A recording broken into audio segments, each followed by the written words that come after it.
महोदय, अजय जी मिश्रा साहेब,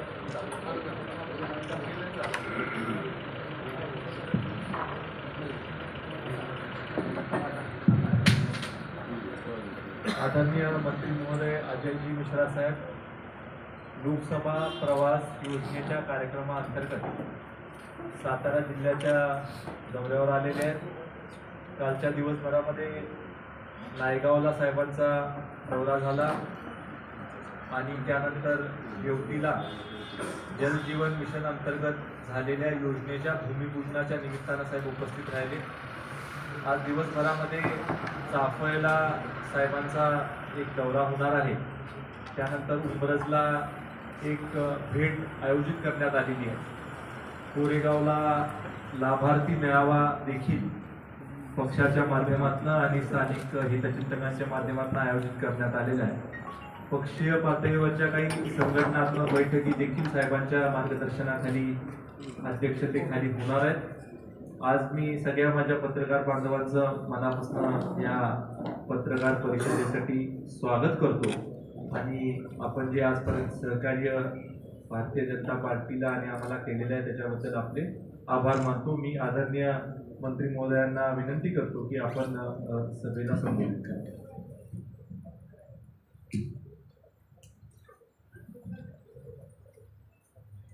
आज की पत्रकार वार्ता में लोकसभा के प्रभारी अतुल बाबा भोसले साहब, पश्चिमी महाराष्ट्र के लोकसभा प्रवास योजना के संयोजक श्री प्रमोद जठवा साहब, इस लोकसभा के संयोजक श्री विक्रम जी, मंडल अध्यक्ष पहलवान काका, यहाँ पर उपस्थित सभी सम्मानित पदाधिकारीगण और आए हुए पत्रकार मित्रों, मैं पत्रकार वार्ता शुरू करूं उससे पहले मैं आप सबको भी अपनी तरफ से और महाराष्ट्र और देश के सभी लोगों को शुभकामनाएं देना चाहता हूं, बधाई देना चाहता हूं, क्योंकि कल ही 16 जनवरी का दिन एक ऐसा दिन था जब छत्रपति संभाजी महाराज का राज्याभिषेक उस तिथि को हुआ था. आज 17 है, लेकिन आज सब उत्सव का दिन है. मैं आप सबको बहुत बधाई देता हूं और शुभकामनाएं देता हूं. हम सब जानते हैं भारतीय जनता पार्टी एक ऐसा राजनीतिक दल है जो निरंतर काम करने में विश्वास और भरोसा रखता है. इस राजनीतिक दल की स्थापना पूर्व में भारतीय जनसंघ के रूप में हुई थी स्वतंत्रता के बाद, और ये पार्टी एक लक्ष्य लेकर के चली थी.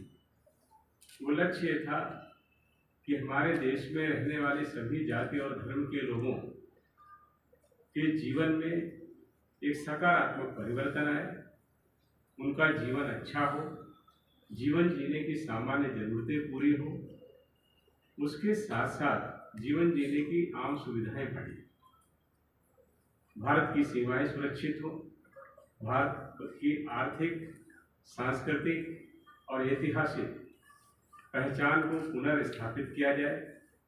एक समय भारत सोने की चिड़िया था. भारत की संस्कृति बहुत ही समृद्ध संस्कृति रही है और हमारा इतिहास भी बहुत गौरवशाली है.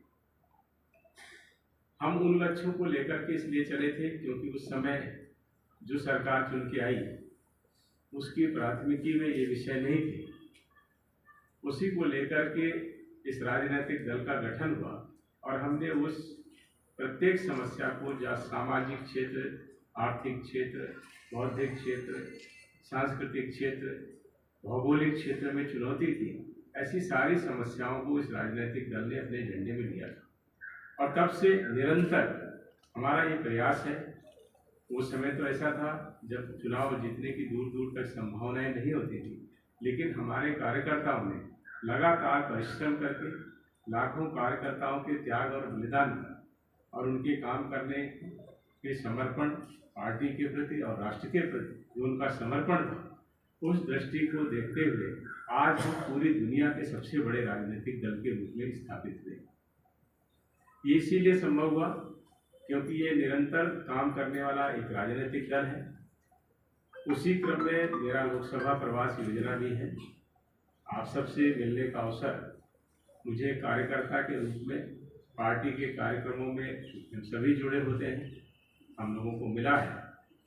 और इन सारे कार्यक्रमों का एक ही उद्देश्य होता है कि हमारा राष्ट्र कैसे आगे बढ़े, राष्ट्र के लोगों की सुविधाएं कैसे बढ़ें और राष्ट्र पूरी दुनिया के कल्याण में क्या सहयोग कर सकता है, वो हमारी हमेशा से एक उद्देश्य और लक्ष्य रहा है।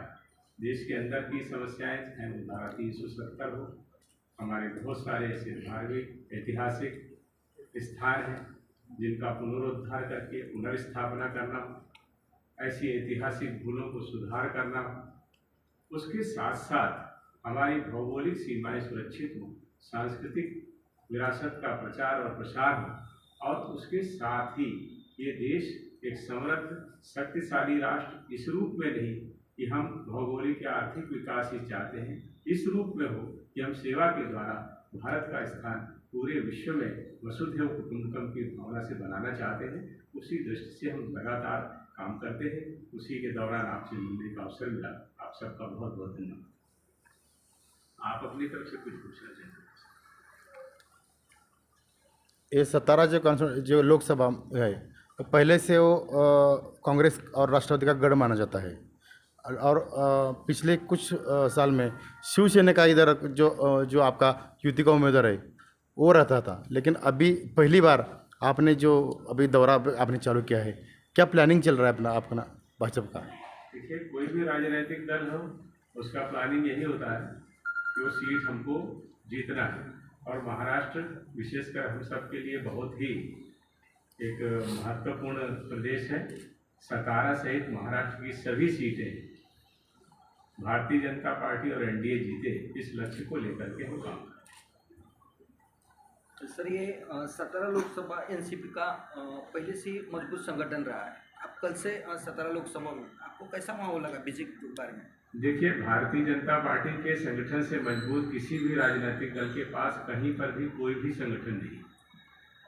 सतारा में भी भारतीय जनता पार्टी, अतुल बाबा भोसले साहब और हमारे मंडल अध्यक्ष दूसरे पदाधिकारी हैं, इन सब के नेतृत्व में विक्रम जी है, सभी के नेतृत्व में बहुत ही मजबूती से काम कर रहा है। बूथ तक हमारा प्रचार प्रसार है, पन्ना प्रमुख तक है। हमारी जो राष्ट्रीय योजनाएं हैं और प्रदेश की योजनाएं हैं, उन सबको लेकर के पूरी तरह से सतारा में मैं विश्वासपूर्वक कह सकता हूं कि भारतीय जनता पार्टी का संगठन बहुत ही मजबूत है और दूसरे राजनीतिक दलों से बहुत आगे। आने वाले जो चुनाव है, जिला परिषद या फिर विधानसभा और लोकसभा, आप बाला साहब के शिवसेना के साथ गठबंधन करेंगे या कैसा आपका? देखिए, ये सारी चीज़ें बाला साहब और उनकी विचारधारा से भारतीय जनता पार्टी पहले से ही सहमत थी, और प्रदेश के लोगों ने बहुत ही मजबूती से जो हमारी बाला साहब की बनाई हुई शिवसेना थी, उसके साथ हम जब चुनाव लड़े, पूर्ण बहुमत की सरकार बनाने का हमको मैंडेट दिया था। लेकिन कुछ लोगों ने कुर्सी के लालच में ऐसे लोगों के साथ जिनके विरुद्ध वो चुनाव लड़े थे, उनके साथ मिलकर के उन्होंने महाराष्ट्र को धोखा दिया है, महाराष्ट्र के लोगों को धोखा दिया है। और मैं विश्वासपूर्वक कह सकता हूँ कि महाराष्ट्र जिस गति से आगे बढ़ रहा था, उसमें गतिरोध के रूप में उन्होंने काम किया है, और महाराष्ट्र को कम से कम 5 से 10 साल पीछे ढकेलने का काम किया है। भारतीय जनता पार्टी प्रत्येक उस व्यक्ति, प्रत्येक उस दल के साथ जो हमारे विचारों से सहमत होगा और महाराष्ट्र को आगे बढ़ाने के लिए काम करेगा, महाराष्ट्र के लोगों की सुविधाएं बढ़ाने का काम करेगा। ये सारे लोगों को हम साथ लेकर के चलते हैं, लेकिन ये सब जो निर्णय होते हैं कि पार्टी के लेवल पर कौन किसके साथ जाएगा, कौन किसके साथ नहीं जाएगा, ये सब जैसा जैसा चुनाव होता है, जैसा माहौल होता है, उस तरह से हमारे पार्टी के वरिष्ठ नेता तय करते हैं। शिवसेना और भाजपा का जो गठबंधन हो चुका है महाराष्ट्र में, तो उसमें से जो नेता आए शिंदे बाला साहब के शिवसेना में, वो ठाकरे के साथ थे, तब उनका भ्रष्टाचार का आरोप था, लेकिन आपके साथ आए क्योंकि वो भ्रष्टाचार से बचना चाहते हैं, इसलिए। देखिए, ये आपका सोच है, आप अपने हिसाब से किसी भी चीज़ का आकलन करने के लिए स्वतंत्र हैं और आप करते हैं, लेकिन भारतीय जनता पार्टी का बहुत स्पष्ट मत है। हम राष्ट्रवादी ताकतों के साथ, जो भारत और हिंदू संस्कृति के साथ, भारतीय संस्कृति के साथ जुड़े हुए अच्छे लोग हैं, और वो अगर आते हैं तो वो आकर के पार्टी में अगर सहयोग करते हैं तो वो करते हैं। आज का जो आपका प्रोग्राम है जिला में, उदयन राजे भोसले आपके साथ रहेंगे या दिन भर या है क्या? देखिए, हम लोगों के कार्यक्रम हम नहीं तय करते। हम जहाँ जाते हैं कार्यकर्ता, आपको मैंने बताया कि यहाँ मैं कार्यकर्ता की हैसियत से भारतीय जनता पार्टी के हूँ। हमारी पार्टी ने जैसा भी तय किया होगा हम लोगों को उसी कार्यक्रम के अनुसार काम करना। ईडी को लेके हमेशा ईडी को लेके हमेशा आपके ऊपर आरोप होता है, भाजपा ईडी का यूज करके जो दबाव तंत्र लाती है, उसके बारे में आपका क्या ख्याल है? नहीं, मैं तो अपना ख्याल आपको बता ही रहा हूँ। आप बताइए, ईडी क्या किसी के यहाँ से ऐसे पैसा ले आएगा? हमने ईडी के माध्यम से किसको दबाया है? कौन ऐसा व्यक्ति है जिसके यहाँ ईडी का छापा पड़ा हो और उसके यहाँ से बरामदगी हुई कि नहीं हुई? ईडी ने पिछले, आपको जान करके बहुत खुशी होगी, पिछले 3 साल के अंदर 300 करोड़ रुपए से ज़्यादा की बरामदगी की। तब आप ऐसे संगठन को, जिसका आप अगर देखेंगे जो कन्विक्शन रेट है वो 90% से ऊपर है, ऐसी दृष्टि में आप किसी संगठन के ऊपर इस तरह के आरोप कैसे लगा सकते हैं? लेकिन विरोधी दल जिनकी राजनीति हमेशा से ऐसे लोगों की, मैं सारे लोगों के लिए नहीं कह रहा, लेकिन कुछ विरोधी दल में ऐसे लोग हैं जो इस तरह की बातें करते रहते हैं। जब उनके हताशा होती है, निराशा होती है, तो ईडी कहीं बहाना होता है, कहीं सीबीआई बहाना होता है। कोई भी ऐसा व्यक्ति जो पूरी तरह से सच्चरित्र हो और अच्छे से काम कर रहा हो, उसके खिलाफ कहाँ ईडी और सीबीआई कार्रवाई? एनसीपी के नेता अजित दादा पवार करीब बोले ना, ईडी का यूज करके जो दबाव तंत्र लाती है भाजपा, उसकी वजह से उनकी सरकार होती है। देखिए, अजित पवार साहब के ऊपर भरोसा तो उनके काका ही नहीं करते हैं। वो किसी दूसरे को नेता विरोधी दल बनाने वाले थे, लेकिन धमकी में इनको बनाना पड़ा। मुख्यमंत्री के लिए वो भी समझौता करने वाले लोग हैं। वो भी एक तरह से, अभी आपने देखा, मैंने छत्रपति संभाजी महाराज का जिक्र किया, उन्होंने धर्म के लिए अपना बलिदान कर दिया। इतना सर्वोच्च बलिदान करने वाले व्यक्ति के लिए जो व्यक्ति ये कहे कि वो धर्म के रक्षक नहीं थे, मैं ऐसे लोगों पर क्या टिप्पणी करूँ? आप कहें राहुल गांधी पर टिप्पणी करो, अजित पवार पर करो, ये हमारा विषय नहीं। कांग्रेस की भारत जोड़ो यात्रा जो है उसका कुछ असर बीजेपी पड़ रहा है, इसलिए बीजेपी दौरे कर रही है, ऐसी बात बोल रही है। बीजेपी कब दौरे नहीं करती थी, आप बताइए। आप एक भी दिन ऐसा बताइए जब बीजेपी का कार्यकर्ता घर में बैठता। बीजेपी के कार्यकर्ता हर दिन परिश्रम करते हैं। वो लोग हाँ कभी कभी यात्रा निकालते हैं, जब उनको तफरीह करने का मूड होता है तो निकालते हैं। उनको गंभीरता से कोई नहीं लेता। हमारे देश में और देश के राजनीतिक दलों की तो बात ही छोड़ दीजिए, उनकी पार्टी के लोग उनको गंभीरता से नहीं लेते हैं। जिस तरह के बयान वो करते हैं, अब आप ये बताइए, महाराष्ट्र में आके वीर सावरकर को गाली दे रहे थे। वीर सावरकर के बलिदान, त्याग और तपस्या के आगे राहुल गांधी क्या है? राहुल गांधी तो सोने का चम्मच लेके पैदा हुए और ये मान करके आए थे ये देश उनकी सल्तनत है और इस सल्तनत के वो राजा हैं, अभी युवराज हैं, आगे राजा बनने वाले हैं। लेकिन उनको नहीं मालूम था कि भारतीय जनता पार्टी जैसा एक राजनीतिक दल आएगा जो लोगों में विश्वास और भरोसे के कारण अपनी सरकार बनाएगा। वो परेशान है, हताश है, फड़फड़ा रहे हैं, किसी तरह से कुर्सी तक पहुंचना चाहते हैं, इसी में आए बाएं साएं बयान देते हैं। मैं उनको बहुत गंभीरता से लेता नहीं। दिल्ली में कल जो बैठक हो गई उसका ट्वीट किया है कांग्रेस ने कि वो रोड शो खाली फोटो के वास्ते किया है मोदी साहब ने। देखिए, वो अब मोदी कांग्रेस का ट्वीट है, कांग्रेस का ट्वीट है। क्या उन्होंने कहा कि मोदी साहब का रोड शो खाली फोटो के वास्ते, फोटो निकालने के लिए मोदी साहब ऐसे पोज देते हैं। मोदी साहब का फोटो तो आज हर दिल में बसा हुआ है। देश के प्रत्येक व्यक्ति के दिल में मोदी साहब का फोटो है। ये वही लोग हैं, मैंने शुरू में कहा कि जो वीर सावरकर को गाली देने में नहीं सकते, वो मोदी जी को भी गाली दे रहे। वो हर उस आदमी को गाली देने का काम करते हैं जो इस देश को आगे ले जाने का प्रयास करता है। सर, कश्मीर में इतनी बड़ी फोर्स है, फिर भी लोगों को चुन चुन के मारा जा रहा है।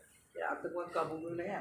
देखिए, आप देखिए किस तरह से आतंकवाद पर, आपको नहीं लगता कि पहले जिस तरह से आतंकवादी घटनाएं होती थी और आतंकवादियों के हौसले बुलंद रहते थे, आज आप जाकर के देखिए रिकॉर्ड नंबर में वहाँ पर पर्यटक गए हैं, वहाँ के लोगों से आप मिलिए, पूरी तरह से दुकान खुले हैं। पहले लाल चौक जैसा एक स्थान था श्रीनगर में जहाँ पर तिरंगा फहराना एक चुनौती होती थी, आज वहाँ घर घर में तिरंगा फहरा रहा है। भारत माता की जय हो रही है और सारी चीज़ें ठीक हैं और आतंकवादियों की संख्या भी 100 से कम आ गई है। या तो वो गिरफ्तार हुए हैं या वो काउंटर में ऐसे लोगों की मृत्यु हुई है। तो ऐसे सारी चीज़ें होने के बाद जम्मू कश्मीर का वातावरण बहुत अच्छा है। मैं आपको आमंत्रित करता हूँ, धारा 370 हटने के बाद जम्मू कश्मीर पूरी तरह से बदल चुका है। आप वहाँ जा कर के देखिए, वहाँ की व्यवसायिक गतिविधियाँ, पर्यटन का आपको हर जगह अच्छा लगेगा। मैं तो कई बार गया हूँ और सब मैंने बाई रोड ही घूमा है। आपको भी आमंत्रित करता हूँ, आप आइए। चीन के मामले में भारत का जो धोरण है वो थोड़ा सा ढीला है, ऐसे ऐसा एक आपको क्या ढीला लगता है? नहीं, कांग्रेस का घूसखोरी हो आरोप रही है, है, कांग्रेस का आरोप है। कांग्रेस का आरोप है। घूसखोरी हो रही है ना वहाँ पे, जो अंदर आ रहा है चीन। कोई अंदर नहीं आ रहा। भारत के जिम्मेदार प्रधानमंत्री, भारत के जिम्मेदार रक्षा मंत्री ने कहा, हमारी विदेश मंत्री ने कहा, 1 इंच जमीन के अंदर भी चाइना भारत में नहीं आ पाया है। और जहां आप देखते हैं कि एक समय था, आपको 2012 का याद होगा, पत्रकार लोग हैं, आपको सारी जानकारियां होंगी। 2012 में एक बार लोकसभा में बहस हो रही थी, तो एक एंटेनी साहब जो उस समय रक्षा मंत्री थे, उनसे क्वेश्चन पूछा गया था कि आप बॉर्डर पर सड़कें क्यों नहीं बना रहे हैं। तो उन्होंने ये कहा था कि हम इसलिए नहीं बना रहे हैं कि चाइना वाले जल्दी अंदर न घुस पाए। मतलब ये एक डरा हुआ और कमजोर रक्षा मंत्री का बयान था। लेकिन अभी हम हर जगह पर सड़कें बना रहे हैं, बॉर्डर तक हमारे वहाँ पर हेलीपैड बना रहे हैं, हम एयरपोर्ट बना रहे हैं। और अभी आपने देखा, जैसे ही ज़रूरत पड़ी तो हमारी फोर्स बहुत केवल 3 घंटे के अंदर वहाँ पर बॉर्डर पर उतर गई थी। और मैं आपके माध्यम से ये कहना चाहता हूँ कि इस समय भारत में नरेंद्र मोदी जी प्रधानमंत्री हैं, जो किसी भी चीज़ को लिंगारान नहीं करते, किसी को टालते नहीं हैं। हम पूरी तरह से तैयार हैं और चाइना नहीं, दुनिया में कोई भी देश भारत की 1 इंच जमीन पर कब्जा नहीं कर सकता। सर, विरोधक बोल रहे हैं कि ईडी के फेरे में सिर्फ विरोधक ही क्यों, भाजपा की क्यों नहीं आ रही? भाजपा वाले कभी गलत काम नहीं करते। भाजपा के कार्यकर्ता बहुत तबके नीचे से आते हैं और जो लोग इस तरह से अगर कुछ होते हैं तो ऐसा अंतर पार्टी के आधार पर हमारी सरकार कभी भी नहीं करती है। चाहे वो भारतीय जनता पार्टी के हों या दूसरे दलों के हैं, जो भी व्यक्ति जो गलत काम करेगा वो करेगा, लेकिन उसके खिलाफ कार्रवाई भी होगी। लेकिन आमतौर से भारतीय जनता पार्टी का कार्यकर्ता सच्चरित्र कार्यकर्ता होता है। इस नाते हम लोगों पर हो सकता है कि कम आरोप लगते होंगे, क्योंकि एक चरित्रवान कार्यकर्ता अपने तरीके से अच्छे तरीके से काम करते हैं। देश में जून के बाद आर्थिक मंदी आने